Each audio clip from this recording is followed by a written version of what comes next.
திருத்தராஷ்டிரர் ஏன் குருடனாக பிறந்தார் தெரியுமா? மகாபாரத போர் முடிந்த பின் திருத்தராஷ்டிரர் கிருஷ்ணரிடம் கேட்டார், கிருஷ்ணா, நான் குருடனாக இருந்தாலும் விதுரரின் சொல் கேட்டு தர்மம் தவறாத நியாயமான ஆட்சி செய்தேன். அப்படி இருந்தும் என் 100 மகன்களில் ஒருவர் கூட உயிர் பிழைக்காமல் அனைவரும் இறந்ததற்கான காரணம் என்ன என கேட்டார். அதற்கு கிருஷ்ணர் கூறினார், திருதராஷ்டிரரே, நான் உங்களுக்கு ஒரு கதை சொல்லி கேள்வி கேட்கிறேன். அதற்கு நீங்கள் பதில் கூறினால் உங்களின் கேள்விக்கு பதில் அளிக்கிறேன் என்று கூறி கதையை கூறத் தொடங்கினார். ஒருமுறை நீதி தவறாமல் ஆட்சி செய்த அரசனிடம் வறியவன் ஒருவன் சமையல்காரனாக சேர்ந்தான். மிகச் சுவையாக சமைத்து அரசரை பிரத்யோகமாக கவனித்ததால் விரைவில் தலைமை சமையல்காரனாக உயர்த்தப்பட்டான். ஒரு நாள் அரசனுக்கு வித்தியாசமான சுவையை கொடுத்து பரிசு பெறும் நோக்கில் அவனுக்கு விபரீதமான யோசனை ஒன்று தோன்றியது. அரண்மனைக்கு அருகில் இருந்த அன்னப்பறவையின் குஞ்சு ஒன்றை பிடித்து சமைத்து அரசனுக்கு பரிமாறினான். தான் சாப்பிடுவது இன்னதென்று தெரியாமல் அந்த சுவையில் மயங்கி அரசர் அதை விரும்பி சாப்பிட்டார். இதை அடிக்கடி சமைக்குமாறும் கட்டளையிட்டு அந்த சமையல்காரனுக்கு பரிசும் அளித்தார்.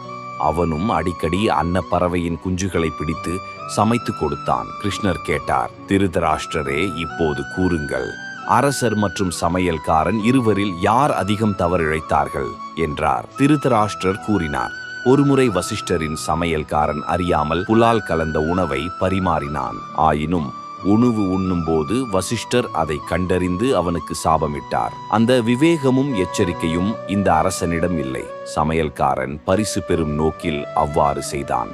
அதனால் அவன் செய்த தவறு சிறியது, ஆனால் பல நாட்கள் அசைவம் உண்டும் அதை கண்டறியாத அரசன்தான் அதிக தவறிழைத்தவன் என்றார் திருதராஷ்டிரர். கிருஷ்ணர் சிரித்துக்கொண்டே கூறினார், ஒரு அரசனாக இருந்தும் நியாயம் தவறாமல் அரசன் செய்ததே தவறு என கூறினீர்கள். அத்தகைய நீதிதான் உங்களை பீஷ்மர் மற்றும் துரோணர் போன்ற சான்றோர்களின் சபையில் அரசனாக அமர வைத்தது. நல்ல மனைவி, 100 குழந்தைகள் என நல்வாழ்க்கையை தந்தது.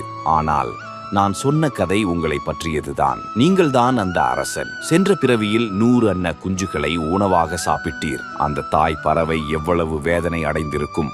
இப்போது நீ 100 மகன்களை இழந்து அந்த வேதனையை உணர்ந்தாய். கண்ணிருந்தும் தினம் தினம் அந்த 100 அன்ன குஞ்சுகளை ருசித்து சாப்பிட்டிருக்கிறீர். கண்கள் இருந்தும் வேறுபாடு தெரியவில்லை. நீர் செய்த பாவத்தினால் தான் இப்பிறவியில் குருடனாக பிறந்தீர். ஒன்றை நினைவில் கொள்ளுங்கள், நாம் எத்தனை ஜென்மங்கள் எடுத்தாலும், இந்த பிரபஞ்சத்தில் எங்கு இருந்தாலும் நாம் செய்த பாவத்திற்கான தண்டனை சரியான நேரத்தில் கிடைத்தே தீரும்.